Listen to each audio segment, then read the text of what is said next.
Perco meu biógrafo. Ninguém me conheceu melhor que ele. Nascemos um para o outro aos 16 anos de idade. Comemorando 7 décadas de produção literária brasileira e os 112 anos do Teatro Municipal do Rio de Janeiro, o programa Tributo à Literatura Brasileira recebe hoje o escritor e crítico literário Silviano Santiago. Sua vasta obra inclui romances, contos, ensaios literários e culturais. Foi por diversas vezes ganhador do Prêmio Jabuti. Doutor em Letras pela Sorbonne, Silviano Santiago recebeu pela Academia Brasileira de Letras, pelo conjunto da obra, o Prêmio Machado de Assis e, no Chile, o Prêmio José Donoso. Silviano Santiago possui uma imensa produção literária que atravessa décadas. Posso citar aqui algumas de suas obras, tais como Stella Manhattan, Uma História de Família, 1000 Rosas Roubadas, Em Liberdade, Machado e o mais recente livro Menino Sem Passado. Silviano Santiago vive hoje no Rio de Janeiro. Muito obrigado, Samuel. É um prazer, em primeiro lugar, te encontrar pessoalmente, né? Já trocamos algumas mensagens no correr dos anos e eu fico feliz, né? Não só em fazer parte desse programa, como também por ser entrevistado por você, que é uma pessoa, né, que já conhece minha obra. Silviano, eu quero começar a nossa conversa pelo seu último romance, o livro de memórias Menino Sem Passado, que foi publicado recentemente pela Companhia das Letras, porque esse livro ele retoma algumas questões em relação ao espaço ficcional da sua obra, né? Eu percebo, enquanto leitor, que, sobretudo nos seus últimos livros lançados, 1000 Rosas Roubadas, Machado, O Menino Sem Passado, uma descrição muito assertiva, né, dos locais, seja a cidade de Formiga, Belo Horizonte, dentre outras. É como se o espaço da cidade fosse muito importante para esse narrador, né? E eu te pergunto, isso, né, essa característica muito aguçada para o espaço, para a cidade, é uma opção ou é um estilo? Olha, se você me permite, eu vou lhe dar uma explicação um pouco mais ampla. Porque não é apenas nesses livros. Ela é uma característica geral do trabalho que eu faço. E eu posso te responder até pelo primeiro romance que eu julgo como uma obra terminada, uma obra feita, que é o Em Liberdade, publicado em 1980. Quer dizer, se você sabe, e eu sei que você sabe, quer dizer, um dos temas que percorrem os meus livros é a questão da sobrevivência. Como é que aquele narrador, personagem, ou às vezes narrador, às vezes personagem, sobrevive? Quer dizer, Em Liberdade, por exemplo, o personagem, o narrador-personagem, Graciliano Ramos, o autor sou eu, depois a gente pode discutir outras coisas. É um diário íntimo falso, não é? De Graciliano Ramos, coisa que ele nunca teve coragem de escrever, um diário íntimo. E é um diário íntimo sobre um momento muito difícil de sua vida. Ele já tinha sobrevivido dentro da cadeia, e você tem Memórias do Cárcere, que dá uma descrição potentíssima, para usar a sua mesma palavra, né, do que é uma cadeia no Rio de Janeiro, às vésperas do Estado Novo, e incumbia a mim, que estava interessado naquele momento, 1980, que era o momento em que os guerrilheiros estavam voltando ao Brasil e estavam escrevendo os seus livros, como o caso de Fernando Gabeira, me interessava muito mais a questão da liberdade. Então era Graciliano Ramos sobrevivendo na cidade do Rio de Janeiro, que ele desconhece.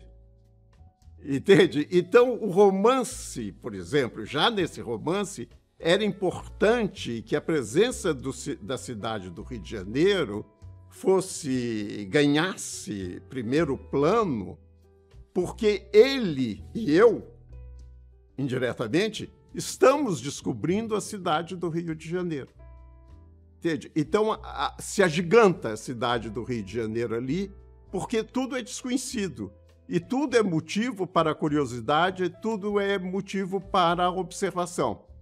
É claro que aí vai entrar, no caso do Rio de Janeiro, e não vai ser no caso de Formiga ou de Belo Horizonte, no caso do Rio de Janeiro, em 1936, vai usar uma parte, eu vou ter que ser também pesquisador. Eu vou ter que consultar as revistas da época, para saber como era o Rio de Janeiro naquela época, entende? Porque é difícil conseguir fotografias. Então, essas revistas tipo Manchete, mas da época, não é? Mas essas revistas que trazem muita foto, que trazem, assim, a cidade, fotos da cidade, por exemplo. Aí, por exemplo, determinadas descrições que eram importantes para mim, como o passeio público, o relógio da Mesbla e coisas desse gênero, eu retirava dessas revistas. E aí, como ele caminhava muito pela praia de Botafogo também, eu, vendo essas fotos, eu descobri, por exemplo, que tinha essa fonte, tinha uma fonte luminosa, que era muito bonita, que tinha a forma de uma gaiola. Os jatos de água imitavam, né, a armação de uma gaiola, e dentro da fonte havia um passarinho. Como ele está saindo da prisão, de repente, por exemplo, esse detalhe, eu dou enorme importância, porque é uma boa metáfora para visual, entende? Quer dizer, ele de repente está ali. Agora, voltando então aos livros mais recentes, que você falou mais dos livros mais recentes. Deixa eu abrir um parêntese. Isso também acontece, por exemplo, no caso de Stella Manhattan, porque o indivíduo sai do Brasil e vai conhecer pela primeira vez Manhattan, Nova York, e dentro de Nova York, Manhattan. Então, Manhattan, por exemplo, tem que ter uma enorme importância, porque você está descobrindo, você está anotando, etc. Quase como se fosse mesmo um diário íntimo, em que você diz que foi hoje a tal lugar e descreve as coisas. Só que tem uma ação, né, que é importante também. Mas então, essas cidades que você mencionou são umas cidades de grande vivência para mim. É por isso que eu digo, não há muita pesquisa. Você conhece a fundo. Conheço a fundo e, por sorte, apesar da idade já avançada, né, algumas vezes não tão avançada, mas hoje muito avançada, no caso do Menino Sem Passado, é trabalho da memória. Quer dizer, eu não fui a Formiga às vésperas de escrever Menino Sem Passado. Quer dizer, eu fiz questão de não ir, porque eu queria exatamente assegurar que aquela formiga que estava sendo descrita era realmente a formiga que aquele menino conhecia e como ele a conhecia. Entende? Então não existe nenhuma tentativa, você vai perceber, de atualização da cidade de Formiga. Porque aí é outra questão delicadíssima que eu teria de... Num determinado momento a gente pode voltar a falar, mas já passamos para outra questão daqui a pouco, é o seguinte, é que a minha vida ela é constituída por deslocamentos. Quer dizer, eu saio de Formiga por volta dos 10 anos, vou para Belo Horizonte, fico em Belo Horizonte até os 20 anos, depois passo 2 anos no Rio de Janeiro, fico 2 anos em Paris, vou para os Estados Unidos trabalhar na Universidade do Novo México, em Albuquerque, e em seguida 2 anos de Albuquerque, vou para Rutgers University, que é em New Jersey, ao lado de Manhattan, e aí paro por aqui, mas só para você ter uma ideia, quer dizer, que a cidade, para mim, é sempre motivo de descoberta, e é sempre motivo, né, de um local que me propicia uma espécie muito curiosa de solidão. Porque eu não consigo ser muito solitário. Eu sou solitário, mas não consigo ser muito solitário.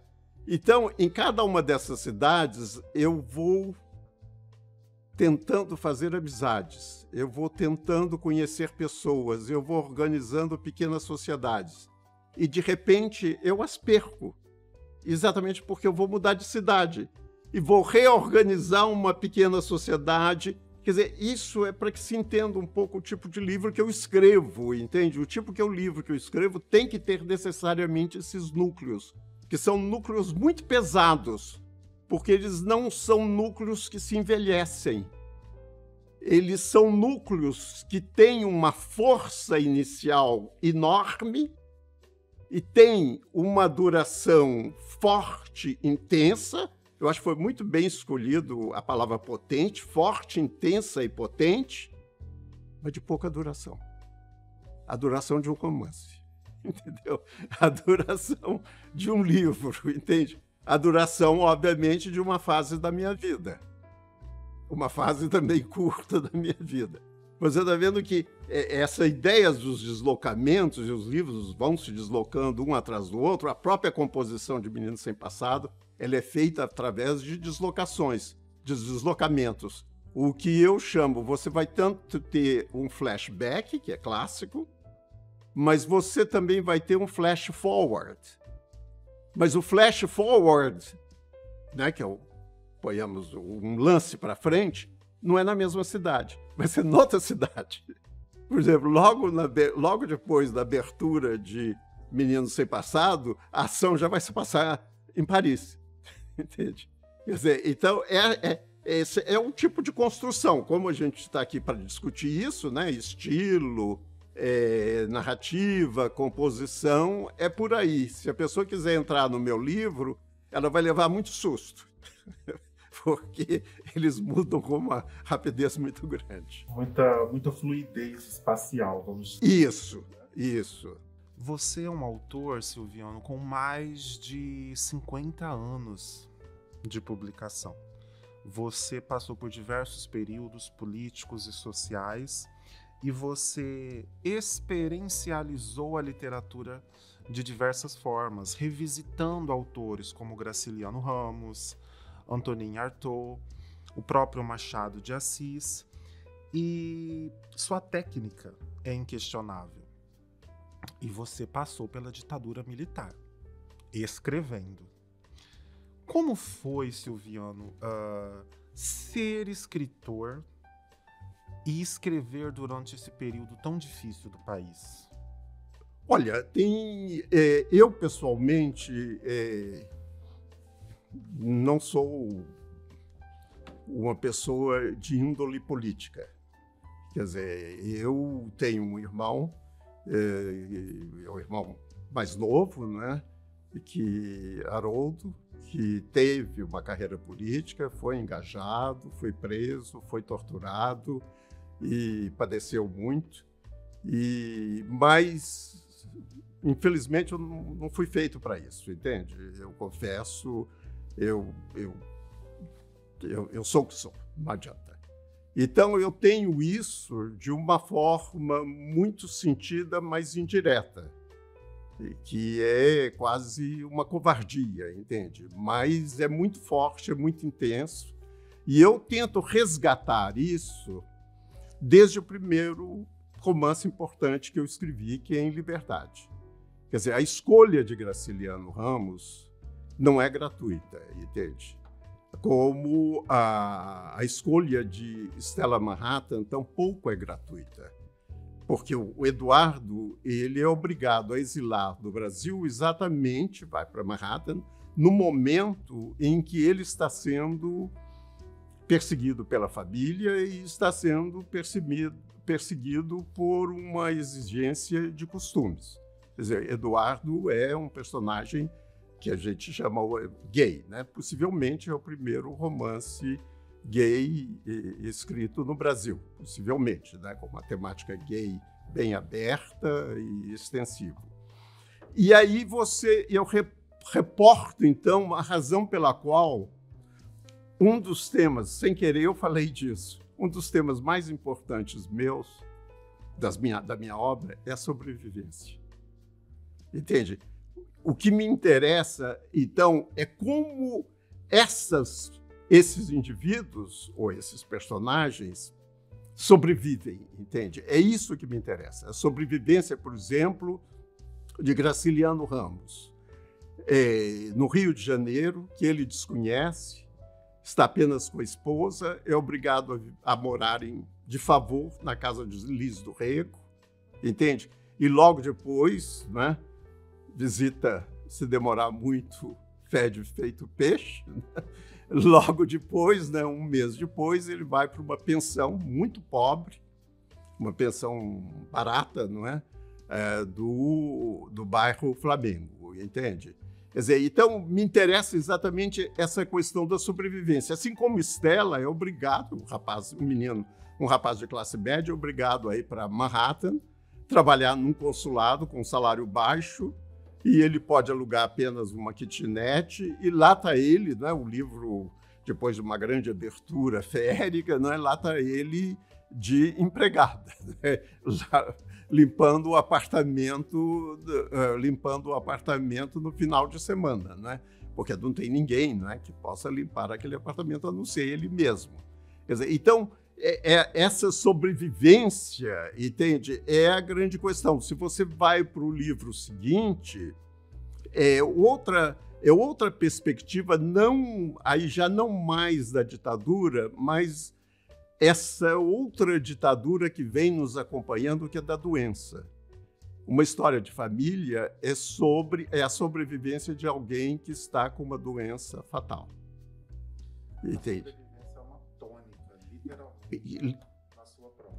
Isso. E é nesse sentido, então, que eu faria a conexão, uma primeira conexão, com a questão que você me lançou, o como é escrever em tempos de ditadura. É escrever sobre, no meu caso, escrever sobre a sobrevivência. Quer dizer, como é que você pode sobreviver em tempos tão difíceis, entende? Assim como Antônio Artaud, eu escolho também um momento muito terrível da vida dele, quando ele, sendo drogado e tendo a vida artística praticamente cortada em Paris, ele decide ir para o México, né? É o romance Viagem ao México. E no México ele vai esperar que vai ser bem recebido, e, no entanto, né, é uma pessoa que tem um tipo de pensamento, ele está querendo recuperar o tempo dos astecas, quando o interesse do México naquela época é de ser um país desenvolvido.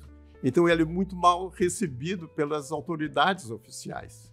E ele cada vez vai se tornando mais e mais difícil a sua sobrevivência, até ele se escapar para o norte do México, para morar com os índios tarahumaras, onde ele escreve um livro belíssimo, e dali ele volta à capital do México para tomar um navio de volta à Europa e já entra direto no hospício.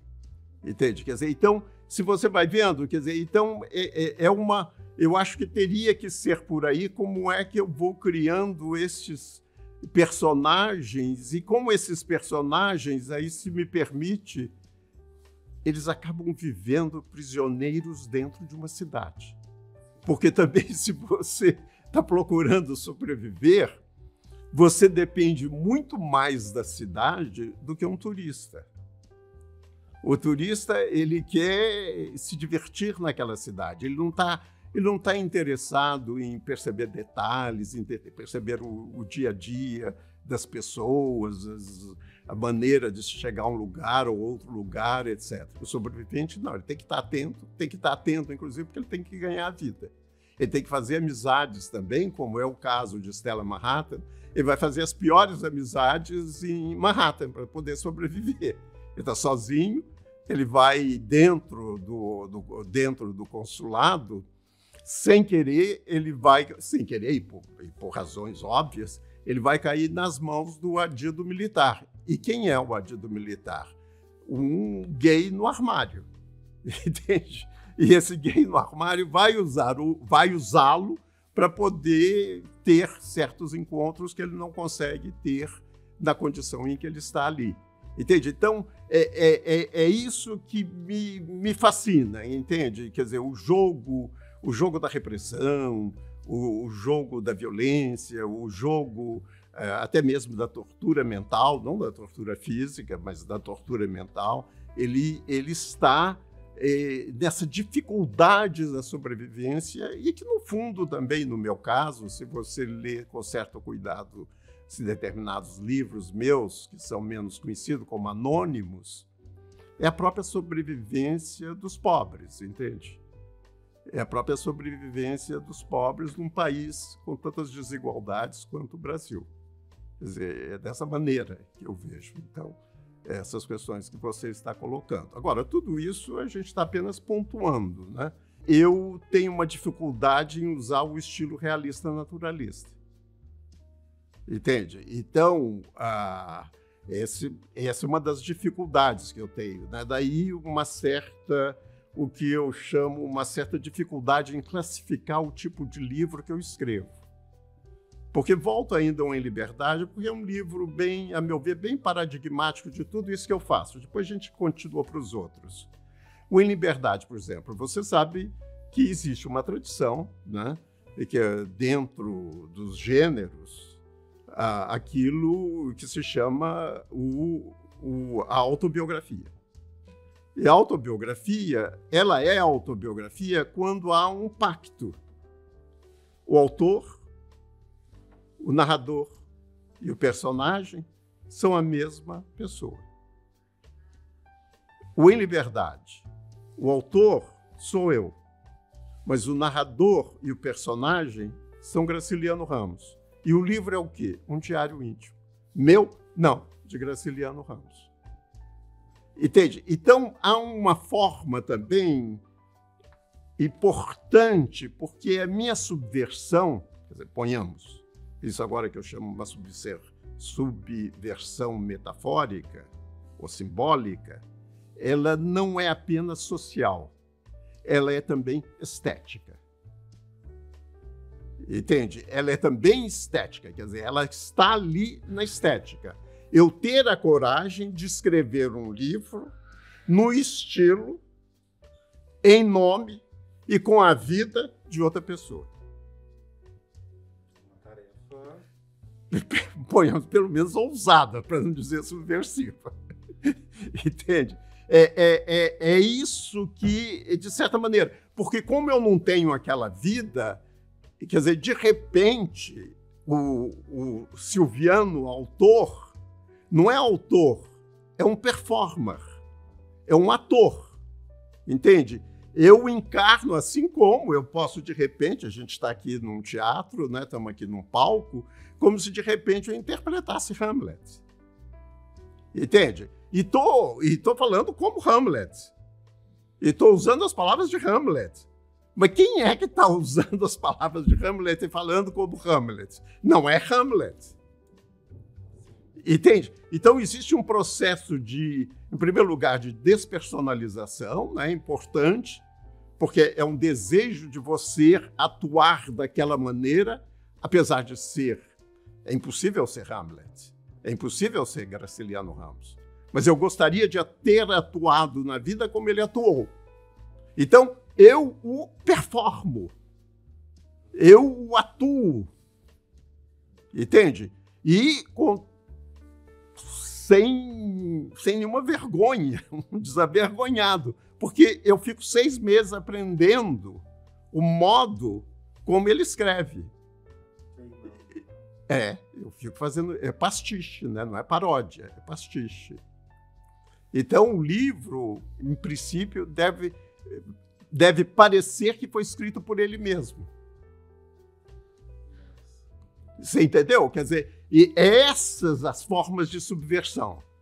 Agora, não há como me criticar, a família me criticar, eu acredito, e nunca me criticou abertamente, pelo menos. Entende? Por quê? Porque eu faço isso com, eu acho que muita dignidade, entende? Eu vou lá, trabalho direitinho como um ator que interpreta Hamlet. Eu não chego aqui sem ter lido Shakespeare, e muito bem, para interpretar Hamlet.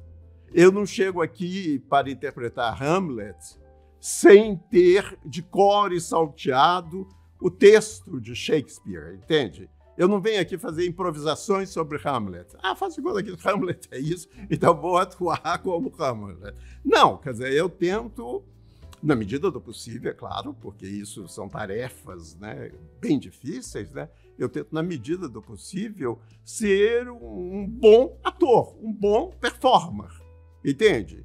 Procuro trair, a gente sempre trai, porque tem uma certa graça na traição.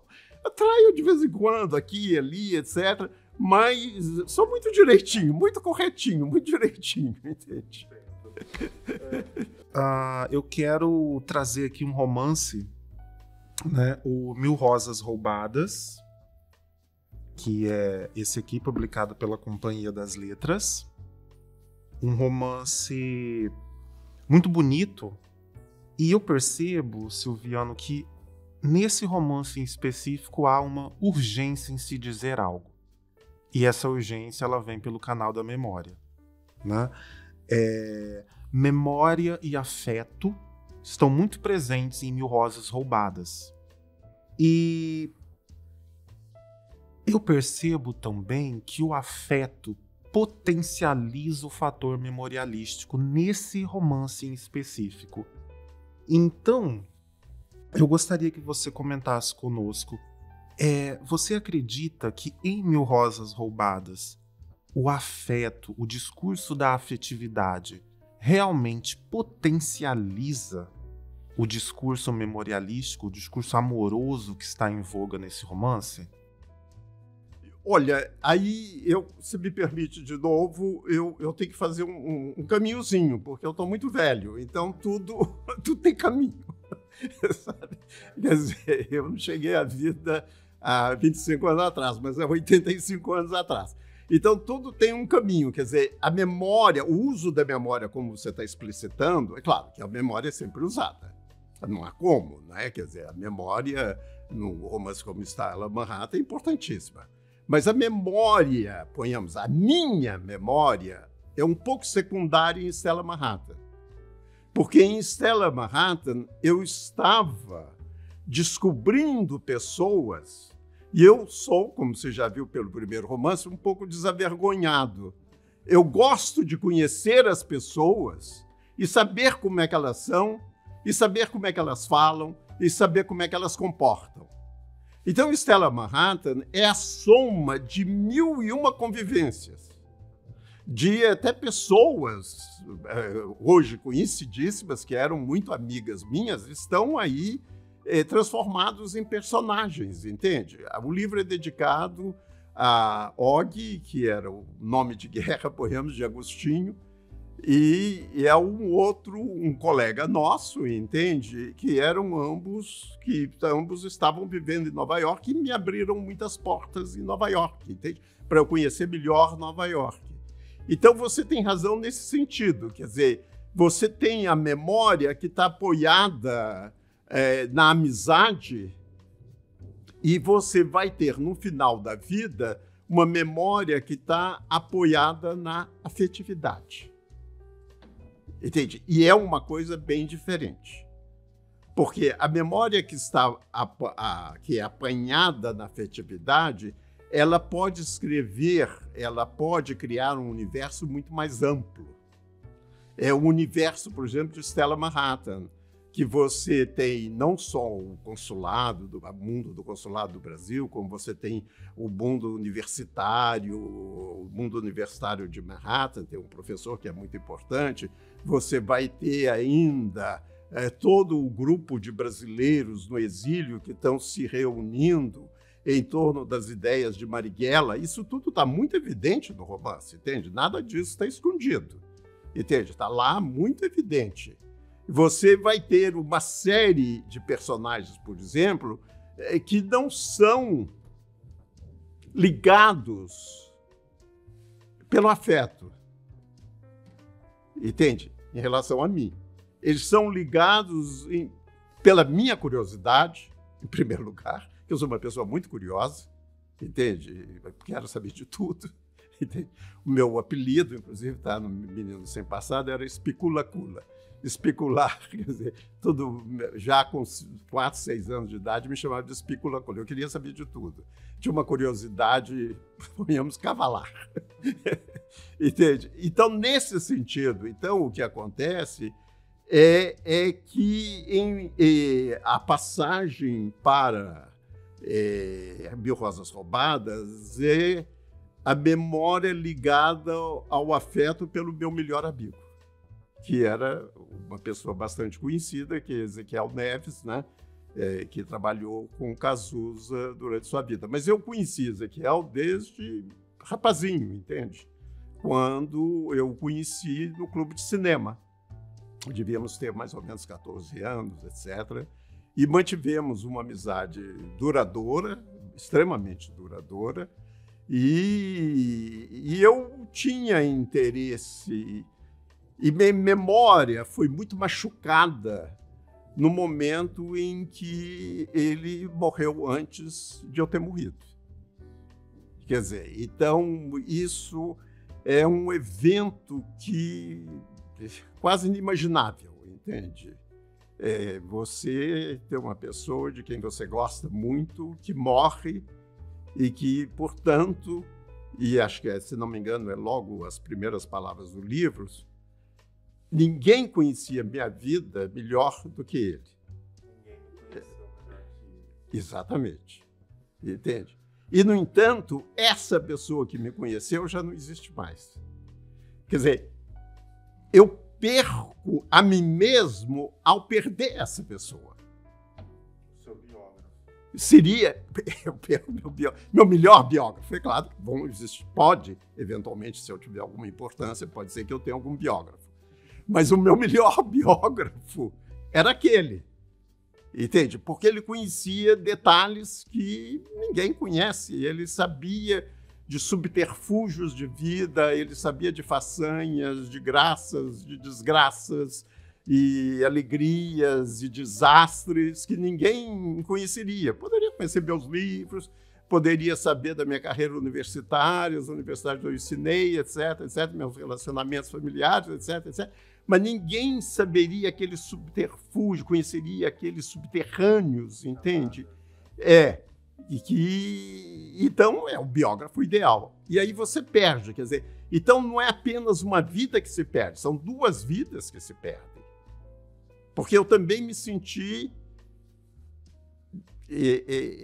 a palavra é essa, órfão, entende? Talvez esse contato, né, da memória com algo de tão forte que é a morte prematura, né? Eu calculo que deve ser um sentimento semelhante ao pai que perde o filho, né? Antes, quer dizer, o filho falece primeiro que o pai, ou esse tipo de relacionamento, né? Onde há uma afetividade muito grande, onde a memória é obrigada a se esparramar. É um livro assim onde a memória se esparrama. Mas ela não se esparrama com o intuito de agregar pessoas muito diferentes. Quer dizer, essa memória é muito focada. Alguém poderia até dizer é uma lástima, porque é uma memória muito pobre. Entende? Porque ela é muito focada. É como se você, fizesse questão de usar a sua memória apenas com fotografias de uma só pessoa. Entende? E não usar a sua memória com as fotografias mais variadas possíveis, como Stella Mahatma, onde você tem uma fotografia de um professor, de um adito cultural, de um rapaz que veio fazer doutorado, de um rapaz que virou guerrilheiro, etc. Entende? Da mulher, da esposa, de um professor que tem uma conduta discutível, etc. Quer dizer, então você entendeu? Quer dizer, aí então a memória é usada sem parcimônia, mas ao mesmo tempo sem potência. Ao passo que no Mil Rosas Roubadas ela é usada com muita parcimônia, muita parcimônia, quer dizer, foca uma pessoa, mas para que aquela história, quer dizer, se o livro for bom, seja inesquecível. Agora, isso não compete a mim saber se ele é bom ou não, entende? Porque é isso que indica que o livro é bom, né? É um livro inesquecível. Quer dizer, a matéria de que ele é feita é para que ele seja inesquecível. Agora, se o é, aí já só Deus. Silviano, em 1985, você publica o romance Stella Manhattan. Este daqui, Pela Nova Fronteira, romance esse que teve uma segunda edição pela Companhia das Letras. E esse é um romance extremamente atemporal, né? Onde você, enquanto autor, coloca uma personagem gay condutora da narrativa, né? Uma personagem trans, né? Vamos dizer isso. Isso em 1985. Eu te pergunto, a escrita desse livro, a configuração da Stella Manhattan, né, dessa personagem, foi um ato político? Porque eu também disse que a forma é subversiva. Transgressora. Totalmente transgressora. A forma é totalmente transgressora.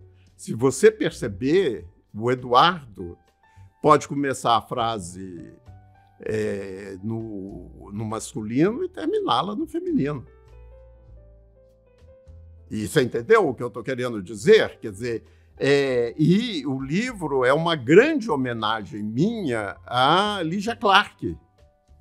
A Lygia Clark é aquela que fez a escultura dos bichos, em que é uma escultura para ser montada.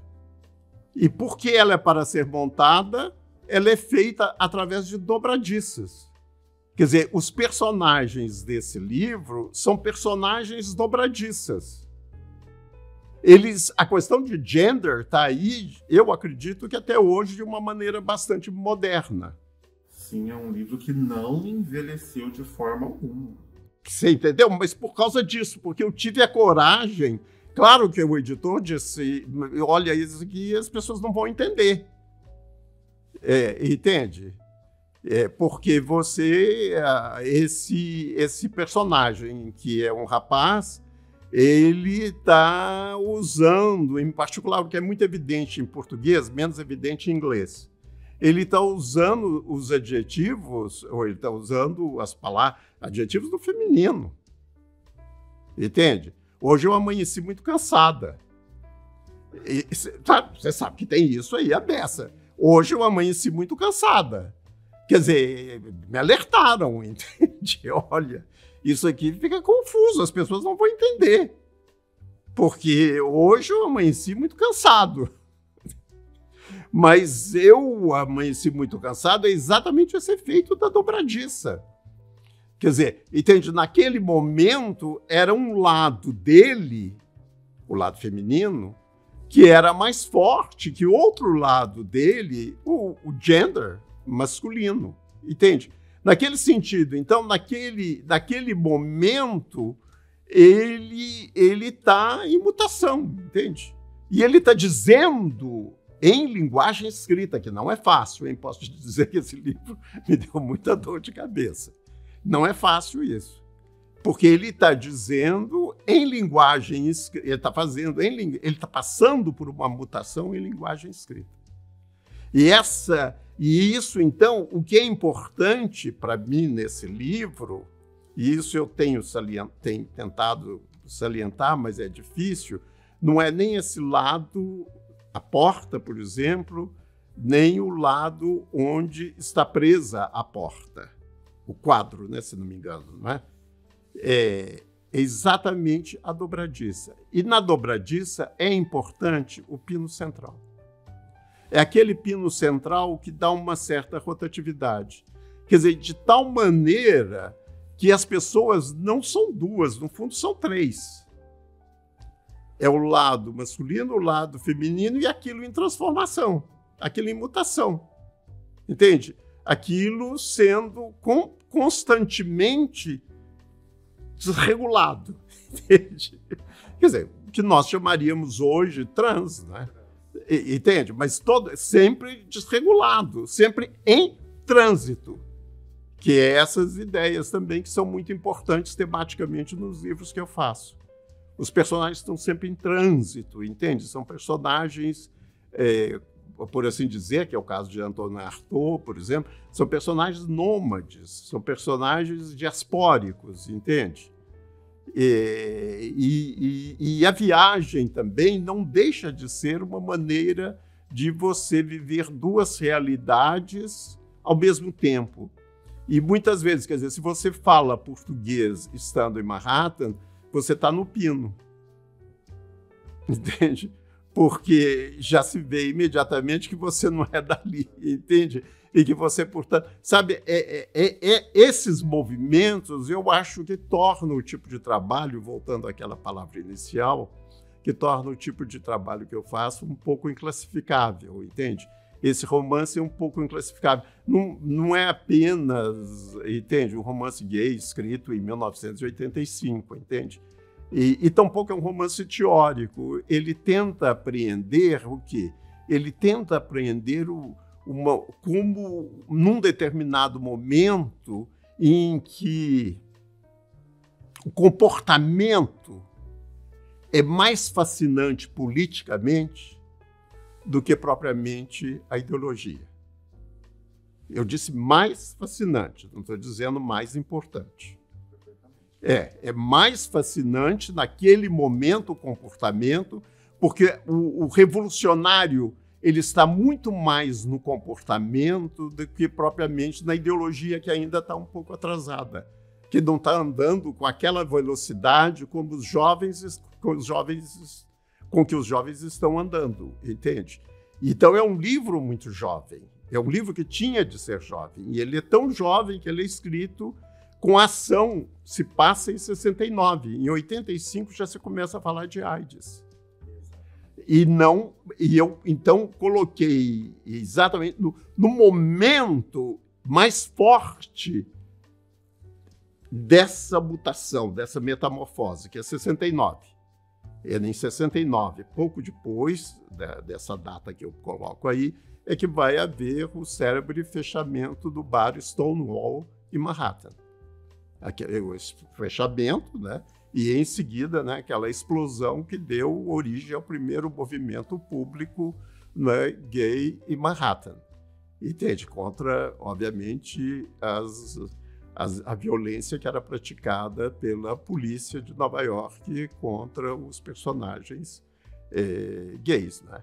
Entende? Então, isso... Quer dizer, é claro, eu tenho que dizer isso. Tem alguns cálculos, isso não é muita inspiração. Entende? Tem alguns cálculos. E tem, sobretudo, um desejo de questionar uma literatura sobre comportamento que muitas vezes é realista naturalista. E ela, sendo realista naturalista, muitas vezes ela esclerosa um pouco o potencial da escrita literária, tornando-o por demais mitificado pelo lado eu sou testemunha. Entende? Eu acho que eu tento ser testemunha de algo mais amplo, entende? E quero ser testemunha de algo mais amplo dentro de uma escrita que possa comportar esse algo mais amplo. Se você quiser uma escrita simbólica, uma escrita retórica, por exemplo, a diferença entre Grande Sertão Veredas e os Sertões de Euclides da Cunha. Os Sertões de Euclides da Cunha, entende? Não é uma questão de desmerecer um gênero e merecer o outro, ou desmerecer esse gênero para merecer o outro. É mostrar que é uma convivência saudável, uma boa literatura tem de ter uma convivência saudável entre estéticas diferentes. Quer dizer, você repara, em Grande Sertão Veredas, inteiro, não há uma só data. Não há uma só data. Ao passo que, se você for ler Os Sertões, é praticamente um diário da Guerra de Canudos. É uma data após outra. E aqueles capítulos bem pesados iniciais, que são bem diferentes daquilo que você chamou da potência da cidade, entende? Porque é uma coisa pesada, é uma descrição pesada, geográfica, histórica, etc, etc. E completamente ao lado do próprio personagem, que era o Antônio Conselheiro. Entende? A divisão em 3 partes, quer dizer, que é uma divisão clássica, não é, do estilo realista-naturalista, né, tudo muito forte, você vai ver isso mesclado, né? E na medida em que há uma mescla, há também uma ambição. Aí, de novo, essa ambição é realizada ou não compete a mim dizer. Compete, obviamente, a crítica aos leitores e a história dizer. Mas a ambição é essa, de fazer uma determinada obra que não seja lida assim como um brasileiro em Nova York em 1969. Entende? Quer dizer, o interesse não é esse, porque o mundo que se traz ali é um mundo muito menos apreensível pelos olhos do que a gente acredita.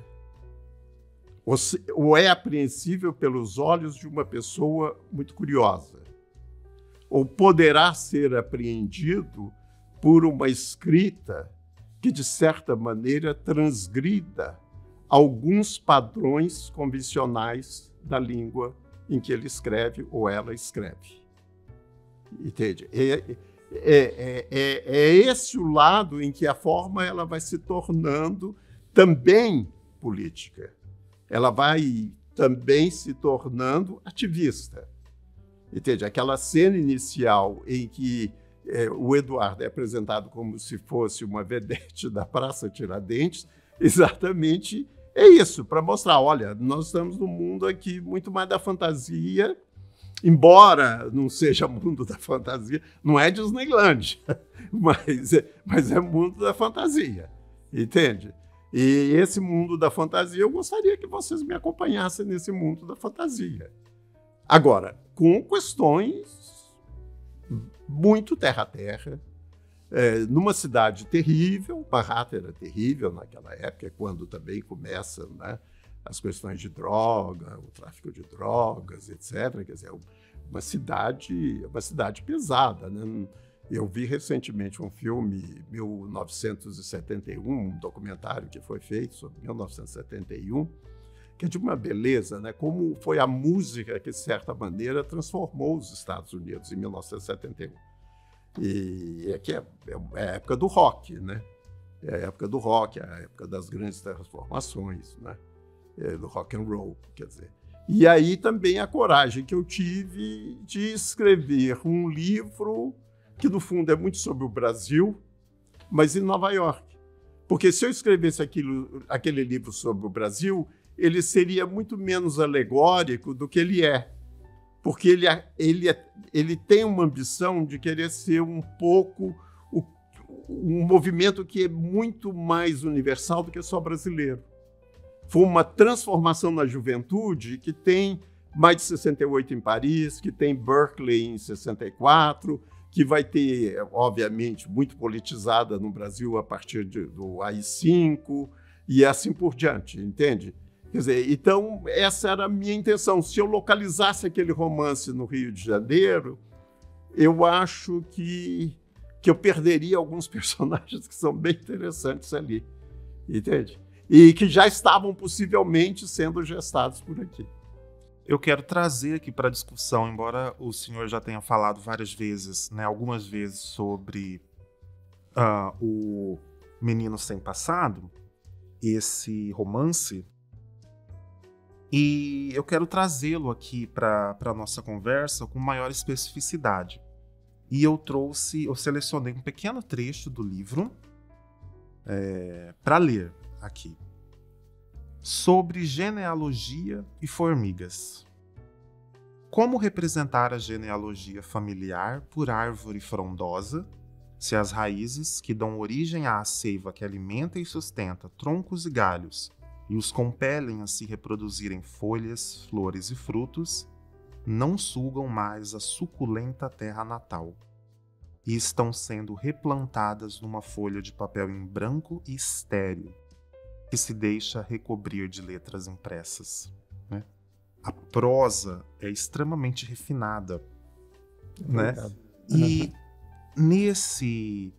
nessa obra de caráter autobiográfico, o narrador, né, e você, enquanto autor, faz um processo de escavação memorialística, né? Você volta ao seu passado em Formiga, você revisita diversos locais, diversos espaços. E eu tenho uma curiosidade. Foi doloroso esse processo de escrever-se ou de reescrever-se? Doeu esse processo? Olha, eu sou uma pessoa meio paradoxal, entende? Então não espere. É uma coisa assim. O que acontece comigo é o seguinte: às vezes é mais dolorido fazer alguma coisa que não tem a ver comigo do que outra que tem a ver comigo. Entende? As minhas memórias, por mais trágicas e terríveis que sejam, e o são, porque eu perco minha mãe com 1 ano e meio de idade, né? E uma das coisas mais importantes das memórias é exatamente a falta, quer dizer, a perda da mãe e o número sucessivo de mães, entre aspas, que aparecem e que também vão sendo perdidas. Quer dizer, então, a experiência é extremamente dolorosa, entende? É terrível. Mas, no entanto, é a primeira vez que eu falo abertamente disso. Então, foi uma experiência de liberação muito grande. E essa experiência de liberação, ela posso te garantir, ela é alegre. Entende? Agora, como explicar isso? Temos que chamar um psicanalista. É difícil, né? Entende? Mas se você percebeu, né, que logo em seguida, né, meu pai, inteligentemente, não deixa que meu padrinho e a esposa cuidem de mim. E do meu irmão mais novo. Ele prefere contratar uma senhora para ser guardiã dos 2 meninos, né? Um com 0 dias de vida e o outro com 1 ano e meio de vida. Então, tem Sofia D'Alessandro, que é uma italiana, lindíssima, cabelos ruivos, lembro, etc, etc. E a Sofia, por assim dizer, é a primeira substituta. Mas não permanece. Daí, há 5 anos, meu pai, que era viúvo, se casa. Então, chega a madrasta. Mas a madrasta, obviamente, que foi uma figura que eu acho de uma bondade extrema, casar-se com um senhor que tem 7 filhos, né? Ela tem o seu primeiro filho. Então, no momento em que ela tem o seu primeiro filho, obviamente, você vê que a dedicação não é mais para com você, já é para com o outro. Então você perde de novo. Quer dizer, e depois tem minha irmã mais velha, que acha que tem que ser, e assim por diante, entende? Então, esse tipo de eu ter narrado, ter tido, né, vontade, em primeiro lugar, desejo de narrar isso, e em seguida de ter narrado isso com bastante espontaneidade, entende? E com uma viveza de detalhes que aí eu tenho de agradecer a memória que ainda permanece, entende? Eu tenho essas coisas muito nítidas na cabeça. Quer dizer, para você ver como tudo isso é muito profundo, porque também ter nítido na memória alguma coisa é porque aquela coisa é muito forte, porque senão não tinha nitidez. Senão seria produto de uma análise, de uma longuíssima análise. Eu nunca fiz análise, entende? Quer dizer, então isso surge sem o efeito de análise. Agora, aí surge uma coisa mais terrível ainda, que eu percebo que essa falta de fidelidade no mundo, no fundo, né? Porque no fundo trata-se de uma falta de fidelidade, né? Você não tem uma fidelidade que te acompanhe. ela corresponde à minha própria vida. Quer dizer, eu fui organizando minha vida sem ser fiel à terra natal. Eu acho que é isso que você se refere nessa citação. Não há uma fidelidade à terra natal, embora ela exista. Só que eu não sei se eu poderia chamá-la de genealógica. Ela existe porque eu a estou escrevendo. Quer dizer, ela existe noutro lugar, não naquele lugar geográfico. Tampouco só na minha memória, num lugar mental. Ela é um lugar mental, ela tem um lugar mental, ela tem um lugar geográfico, a cidade ainda existe até hoje, e ela passa a ter também um lugar escrito. Então, é uma genealogia difícil essa que eu estou tentando explicar. E é uma genealogia mais complicada ainda, mas isso daria uma outra conversa nossa. É que é uma genealogia que escapa às genealogias clássicas do Brasil. A minha genealogia é menos patriarcal que matriarcal. Se você pega a poesia de Carlos Drummond, ela é totalmente patriarcal. Se você pega Pedro Nava, totalmente patriarcal. Se você pega Joaquim Nabuco, já indo mais, totalmente patriarcal.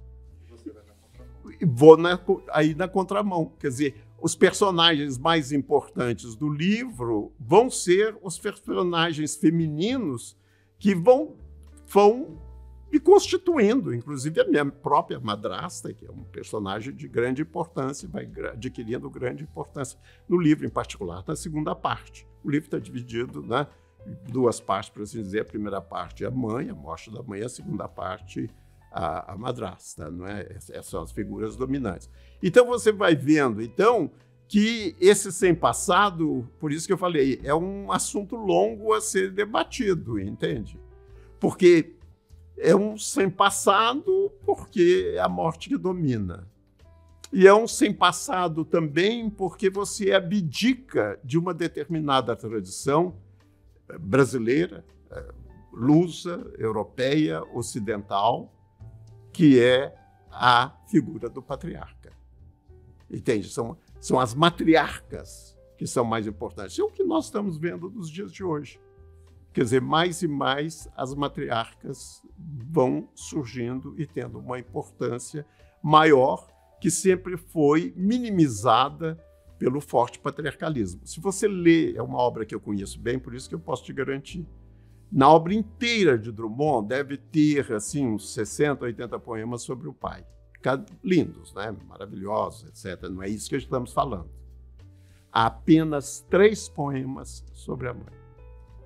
3. Entende?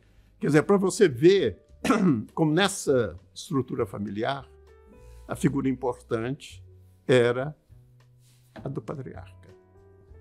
Ele que organizava esse mundo. Aí estou vendo uma primeira brecha para a gente poder entrar no sem passado, porque é claro que esse menino tem passado, mas é um passado que eu acho que foge à tradição. E isso torna, e de novo voltamos àquela palavra inicial que eu acho importante, né? Ela torna meio inclassificável esse livro como memórias.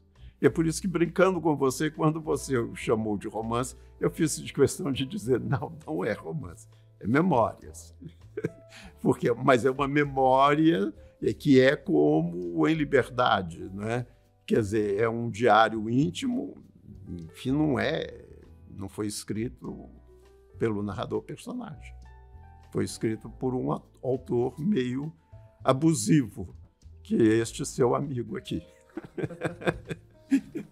Silviano, eu ficaria aqui por horas conversando contigo. Realmente uma aula, uma experiência única essa entrevista. Eu, em nome do Programa de Pós-Graduação em Estudos Literários, o PPGEL da Unemate, em nome do Teatro Municipal do Rio de Janeiro, quero agradecê-lo imensamente pelo seu gentil aceite, pela sua gentil colaboração conosco, e aqui eu deixo um espaço reservado para suas palavras finais. Não, eu acho que eu repito um pouco o que eu disse no início, quer dizer que era um grande prazer conversar com você. É sempre uma grande alegria para um autor conversar com alguém que conhece seus livros, que leu seus livros, que se interessa pelos seus livros, né? Quer dizer, o livro, né, do momento em que a gente termina, ele morre, né? Para a gente. Ele morre para a gente. E ele passa a viver, se ele conseguir viver, nos leitores, né? Os leitores que tem, os críticos. E, se possível, até se conseguir abrir uma brechinha na história da literatura brasileira, já está bom para ele, entende? Mas, então, isso é sempre um prazer, porque até isso é muito estimulante, para falar a verdade, mais do que um prazer. É muito estimulante como uma pessoa que te conhece por um viés que não é aquele comum, né? A maioria das pessoas com quem eu converso regularmente. Então, sou eu que tenho que te agradecer. Muito obrigado. Nós é quem agradecemos, Silviano. Muito obrigado de verdade. O Tributo à Literatura de hoje entrevistou o escritor e crítico literário Silviano Santiago e fica aqui o nosso agradecimento aos telespectadores. Muito obrigado.